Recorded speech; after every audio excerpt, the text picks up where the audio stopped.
Alright, everybody.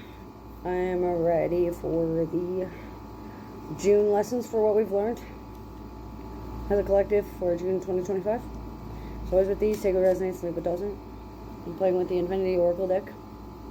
If you'd like a personalized read, my link will be in the description below. You can ask. If you feel called, like, comment, share. If you feel called to donate, Cash App, Venmo, PayPal, and MetaPay are readily available. Otherwise, if you tell me which other system to use, I could see about pulling that as well. So, we have self-sabotage. We have learned where we've been self-sabotaging. We've learned how we've been self-sabotaging. We're still learning about self-sabotage as well, both in spirit, mind, body, soul, emotions, in the physical realm, in the metaphysical realm, in the spiritual astral realm. Areas we don't even see that we're yet self-sabotaging, we're working on, even though we don't know it.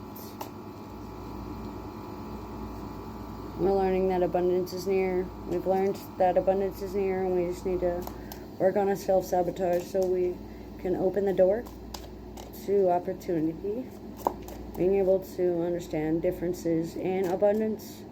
Not always in physical, not always in spiritual, but always best for you. Depending on what you do at this crossroads. You've learned through crossroads, you've learned about crossroads, you've learned from Hecate or another crossroads deity, or a crossroads person, or a crossroads guide, or an ascended master. Looks like there's a lot of impasse and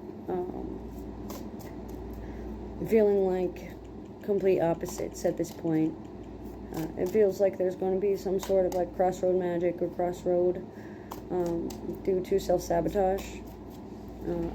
If you sabotage yourself and you continue to sabotage yourself, this pattern will continue. If you can beat the pattern of self-sabotage, the abundance can come clearly, at least a little clearer and more closer for you. This crossroads is why you're self-sabotaging at times. Because you feel abundance is near, you could be sabotaging yourself because you're not used to positivity, you're not used to light work, you're not used to abundance being for you. You've learned where you've been busy and distracted, and you've learned why you've been so busy and distracted lately.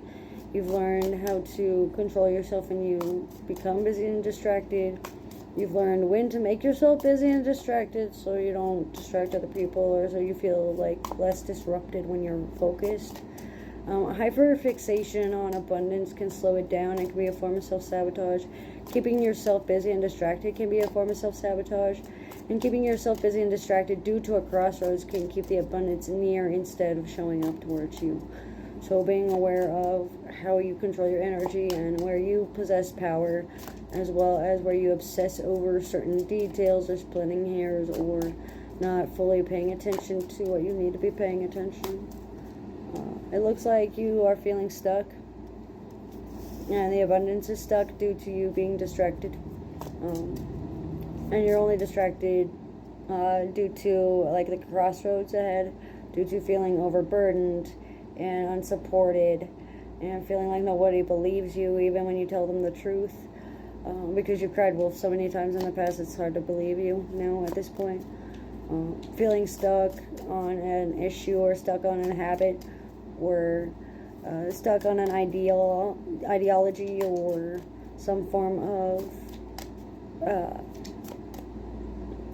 habit or attitude that's getting you distracted from what the bigger picture is. Spring is very important. So to the southern hemisphere, the last spring that just passed, like last year, and then the one coming up shortly in about like 7 or 8 weeks or so. Being sure that you are ready to spring into action, and being sure that you are ready to take on more responsibilities and take a leadership role. You've learned that springtime is what brings the most out of everybody, like including allergies or animal, wildlife that you may be drawn or attracted to at this point, or you might be needing to repel, especially for springtime. Spring cleaning needs to happen like within yourself and outside of yourself for you to manifest your desires, making sure that you clean out the springs so you're no longer stuck.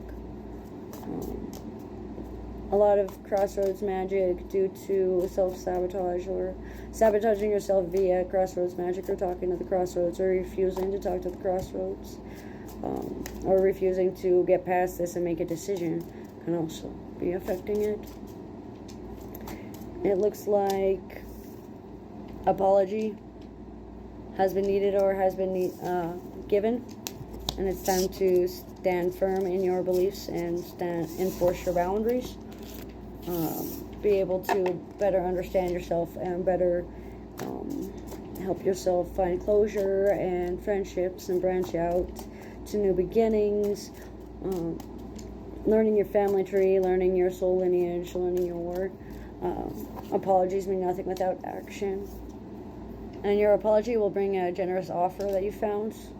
You may not feel like you need to apologize, but once you apologize to even yourself, you'll find a generous offer will be laying on the table, or has been laying on the table for you. You've been able to listen better to your guides and all that as well. However, you're self-sabotaging because you're being choosy about when you're listening to your guides or why you're listening to your guides, when they've been trying to help you manifest a little bit faster. There's going to be a generous offer from a guide that matches the crossroads descriptions, like impasse, stalemate, strategic, intellectual, cunning, observant, subconscious battles, or subconscious wit would help, like especially for like telepathic messages or telekinetics, or anything of the left brains, or even the left-handed paths would be wise. Don't mind my wording, I'm just a little tired due to this manifesting that I've been doing. So manifest, you've been learning how you've manifested, you've learned what you've manifested, you've been able to manifest what you've desired. Now it's the time to calm down, cool down your jets, and start to open up yourself to a celebration of what you've already achieved. This way you can keep going forward on your mission. That's what I'm getting for the lessons you've learned for June 2025. As always with these, take what resonates, leave what doesn't. Thanks for joining.